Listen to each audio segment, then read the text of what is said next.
I've got an issue of Time, Newsweek, and a local paper, all from February 2000 to share with you guys today. Let's see what was making the news back then and look at some fun old ads.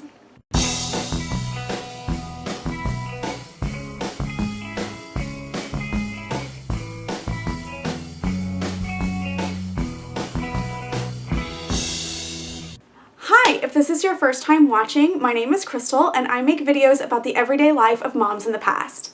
This month I'm looking at the 2000s, so I thought it would be fun to go down to my local library and check out some magazines and newspapers that a mom might have looked at 20 years ago. Hey, so it's the first day of 2000s week. I'm talking a little softly because I'm here in the library. Hopefully this will be fun. So 2000 was an election year, and just like right now, they had just had like the Iowa caucuses and the New Hampshire primaries, and apparently McCain was doing really well, and so there's a lot about McCain in Newsweek of February 14th, 2000. So this says, New Hampshire has long been known as a bump in the road for frontrunners, and this year is no exception. So interesting to keep in mind in the election of 2020. This is an ad for the iMag. Remember this? The Viagra ad. Double page cigarette ad.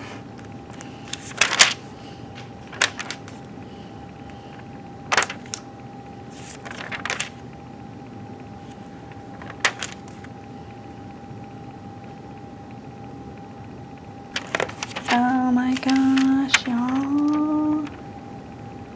It's like a game for the primary candidates. We've got Gore and Bradley.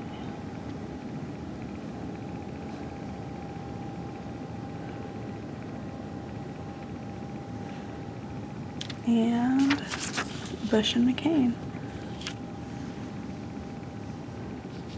And then Ross Perot, Ventura, and Donald Trump. Oh my gosh, that's awesome. Here's an article all about Al Gore. Palm Pilot. Palm. Hillary running for Senate.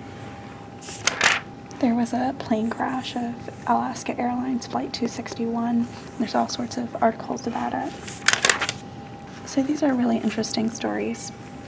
Here is a story about Ford providing employees home computers. Here is a story about the ongoing HIV/AIDS epidemic. And this is a story about post-welfare reform. Many preschoolers were pushed into low-quality daycare, of course, because their mothers had to go to work, already showing evidence of developmental delays. The care provided in the homes of relatives and babysitters was generally worse than in daycare centers. In both centers at private homes, toddlers appeared to be wandering aimlessly or watching TV.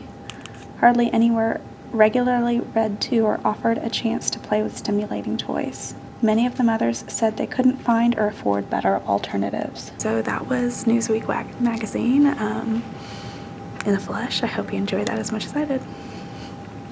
My next two sources are in microfilm, but I hope you'll stick around because there's some really interesting stuff, and I will try to get hard copies for all my future sources.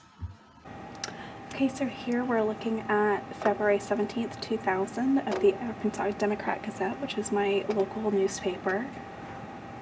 Here's some fun fashion stuff. We've got the little beaded bags, remember those, and these sunglasses. Yeah, the purses are kind of small back then.